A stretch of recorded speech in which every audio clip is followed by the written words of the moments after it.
todas las mañanas, antes de que el sol apareciera completamente, la ciudad ya comenzaba a moverse, pero el niño ya estaba despierto. Mientras los comerciantes levantaban las cortinas de sus tiendas y los autobuses echaban nubes de humo en el aire frío, él caminaba descalzo por las calles rotas, arrastrando un saco casi tan grande como su cuerpo. Y saco olía a podrido y oxidado, a vidas desechadas y cosas olvidadas. Para él significaba supervivencia. Era delgado, extremadamente delgado, con los costillas visibles bajo una camisa desgarrada en el hombro. La camisa alguna vez había sido azul, tal vez blanca, pero ahora llevaba el color permanente del polvo. Su cabello estaba desordenado y sus manos, pequeñas, ásperas y linas de callo, revolvían los montones de basura con rapidez y precisión. Sus ojos esquinaban más rápido que la mayoría de los adultos moviendo las manos. La gente pasaba a su lado todos los días. Algunos lo ignoraban, algunos desviaban la mirada, algunos fruncían el ceño, como si la pobreza fuera un insulto personal. Nadie le preguntaba su nombre. Para el mundo era invisible, pero dentro de ese pequeño y cansado cuerpo vivía una mente que nunca dormía. Mientras caminaba, los números lo acompañaban, no números escritos, sino vivos. Contaba sus pasos sin darse cuenta. Al ver 3 botellas rotas y 5 latas aplastadas, su mente los agrupaba, los reorganizaba, los simplificaba. Donde otros veían desorden, él encontraba patrones. El caos tenía un orden y él lo veía claramente. La ciudad era una enorme ecuación y él la resolvía todos los días. A media mañana, el sol subía más alto, quemando sus pies contra el asfalto. El sudor le corría por las sienes, mezclándose con el polvo hasta que su rostro parecía esculpido en barro. Su saco estaba medio lino, eso era bueno. Medio lino significaba tal vez unas mondas para el pan. Un saco lino significaba arroz si la suerte estaba de su lado. Pero la suerte rara vez lo acompañaba. Se detuvo frente a un gran edificio de paredes blancas y ventanales altos, una escuela, la conoce bien, aunque nunca había entrado. Todos los días pasaba frente a ella, todos los días su paso se ralentizaba sin darse cuenta. Dentro del patio, niños con uniformes limpios reían y jugaban, sus zapatos brillaban y sus mochilas eran nuevas. Sus vidas olían a jabón, no a basura. El niño se cuidó del otro lado de la calle, con su saco a los pies. Desde una ventana abierta se oyó una voz clara y fuerte. Presten atención. Este problema no es fácil. El corazón del niño se aceleró. En la pizarra, dentro del aula, aparecían marcas de tiza blanca, líneas, símbolos, números. El ruido de la calle desapareció. Los bocinas, los vendedores, los perros ladrando. Todo se desvaneció. Solo existen esos números en la pizarra. Lo atraen como la gravedad. Se acercó un poco más a la ventana. El problem me parecía complejo, fracciones, variables, pasos sobre pasos. El maestro cruzó los brazos, observando como los estudiantes luchaban. Algunos murmuraban, otros borraban y reescribían, otros simplemente se rendían. Los labios del niño se movían en silencio, no pensaba la respuesta, llegaba sola, completa, como una imagen que de repente encaja. Los números se alineaban, la confusión desaparecía, sus dedos temblaban por escribir, miró hacia abajo, con un palo dibujo en la tierra húmeda, una línea, luego otra, símbolos precisos, claros y seguros.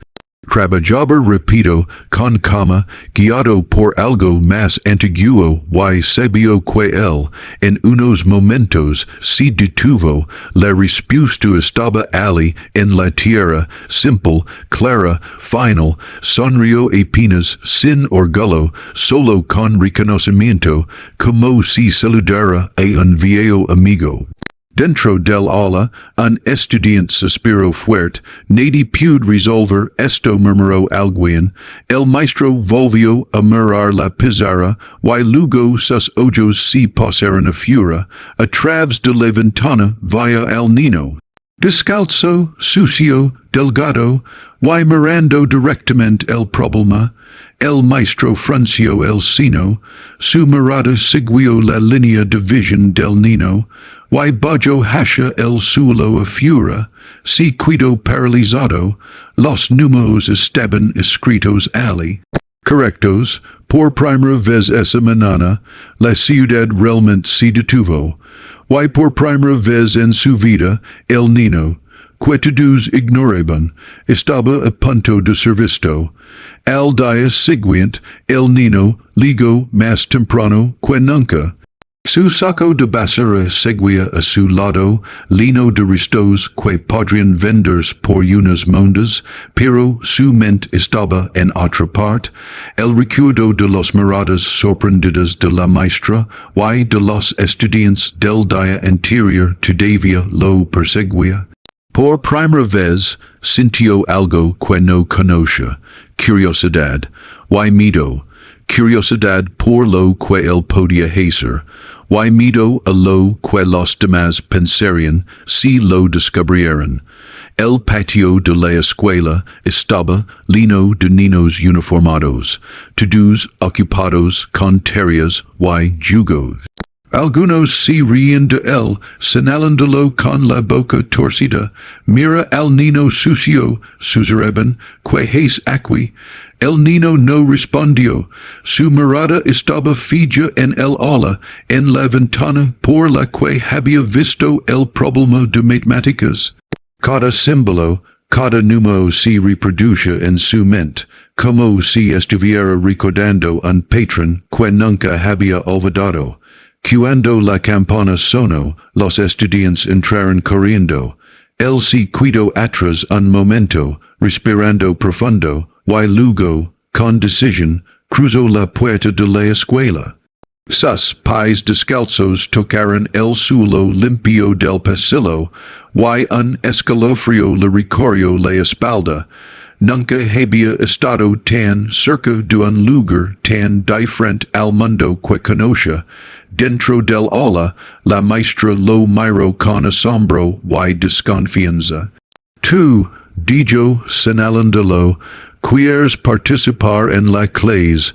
Él asintió sin decir una palabra. Se sentó en el último banco, intentando pasar desapercibido. Sus manos temblaban ligeramente, no por miedo, sino por emoción. Los otros estudiantes murmuraban entre ellos, preguntándose qué hacía un niño tan sucio allí. Algunos se burlaban, otros simplemente lo miraban con incredulidad. Entonces llegó el momento de la prueba sorpresa. La maestra colocó los exámenes sobre los pupitres y dio la instrucción. Resuelven estos problemas en 30 minutos. El niño tomó su hoja y, por un instante, se quedó mirando los números. No sabía cómo sostener un lápiz correctamente. Sus manos estaban acostumbradas a manipular basura, no plumas. Pero en cuanto trazó la primera línea, todo cambió. Los números comenzaron a moverse en su mente, organizándose como piezas de un rompecabezas que él conocía perfectamente. Cada ecuación, cada fracción, cada problema complicado se resolvía en su mente antes de que su lápiz tocara el papel. Los demás estudiantes luchaban, se frustraban, borraban una y otra vez. Él, en silencio, completaba cada ejercicio con rapidez y precisión. Cada respuesta correcta era como un susurro de victoria, aunque nadie más lo notaba todavía. A mitad de la prueba, la maestra se acercó para revisar. Su sorpresa fue inmediata. Cada problema que había revisado hasta ese momento estaba correcto. No podía creerlo. Tú resolviste esto, preguntó con voz temblorosa. El niño simplemente sintió, no dijo nada, no necesitaba palabras. Sus ojos reflejaban la misma cama que mostraba cuando resolvía los problemas en la cal, solo que ahora estaba dentro de una ola. Cuando terminó el examen, algunos estudiantes se acercaron a burlarse. Eso no es posible, decían. Tú solo eres un niño pobre. El niño no respondió. Miró su hoja de examen, y vaya cada respuesta correcta, cada número perfectamente alineado. Por primera vez sintió que podía pertenecer a un lugar que nunca había imaginado.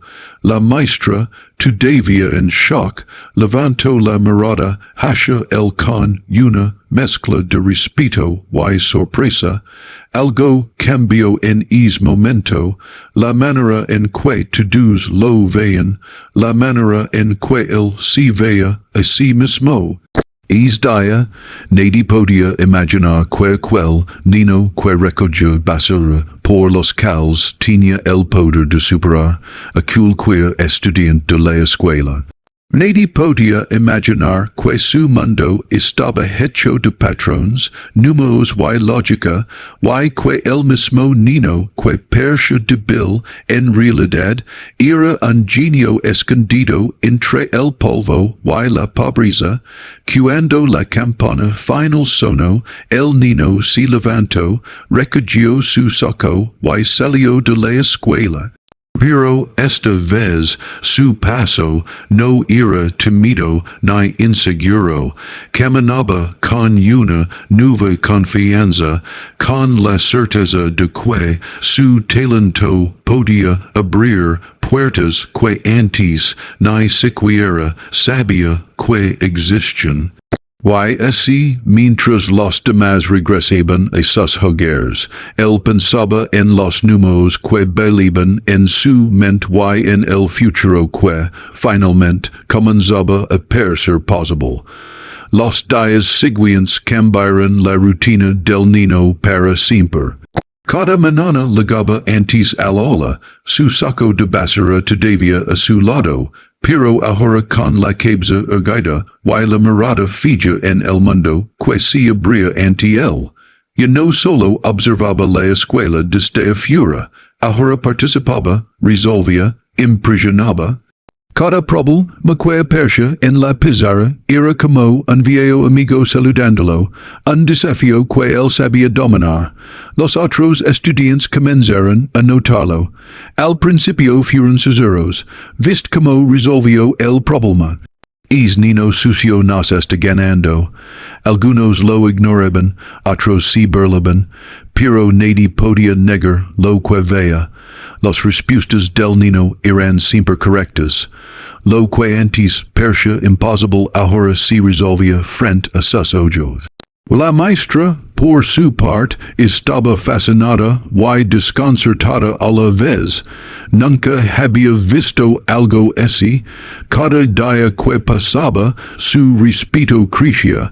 Observaba en silencio como el niño trabajaba con calma, mientras los demás estudiantes luchaban y se frustraban.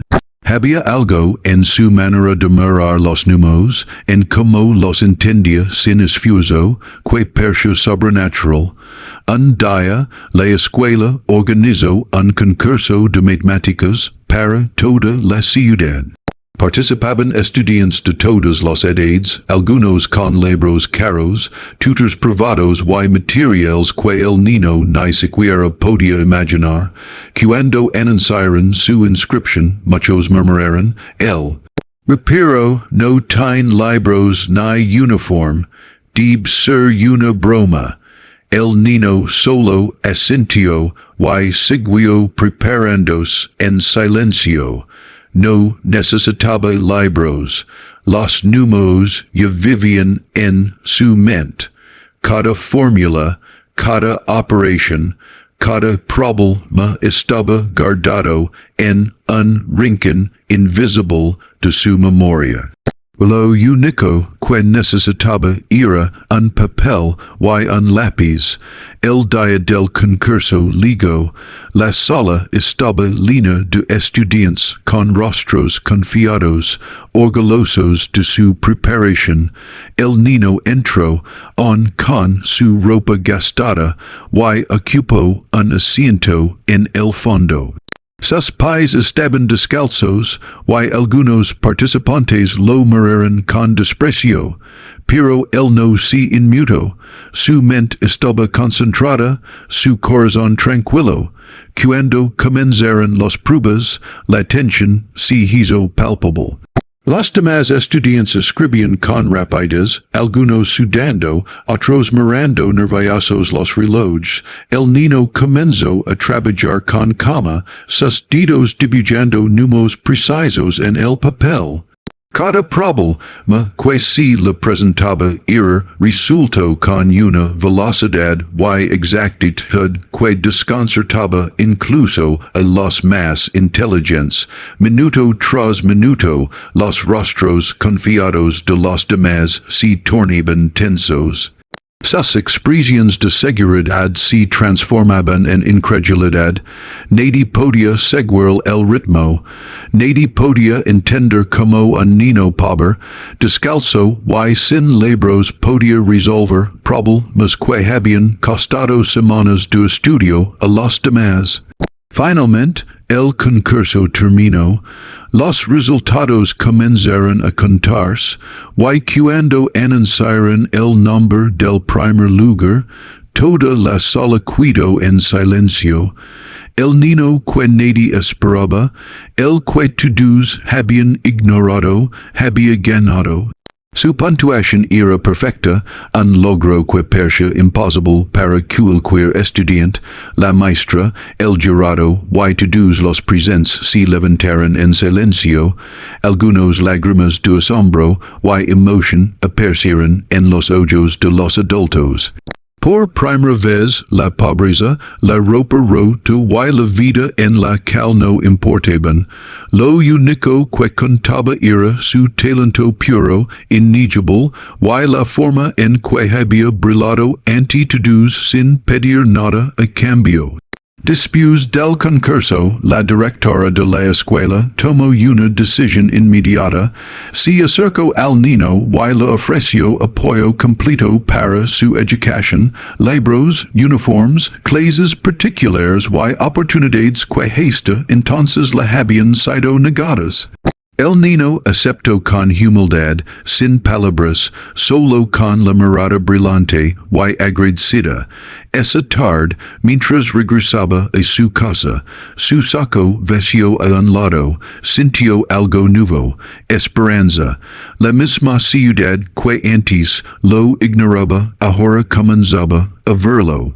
La misma escuela que lo había considerado un extraño ahora lo respetaba, y los números que siempre habían sido su mundo secreto finalmente se convirtieron en su puente hacia un futuro que él apenas empezaba a imaginar. En la cal, entre la basura y el polvo, el niño sonrió. Sabía que su vida nunca sería la misma. Por primera vez, entendió que un talento verdadero no puede permanecer oculto, que la dedicación y la inteligencia podían abrir puertas incluso en los lugares más improbables. Y mientras los niños del barrio lo veían pasar, algunos con asombro, otros con curiosidad, nadie podía negar lo que todos habían presenciado. Un verdadero genio había surgido de entre la basura, y su historia apenas comenzaba.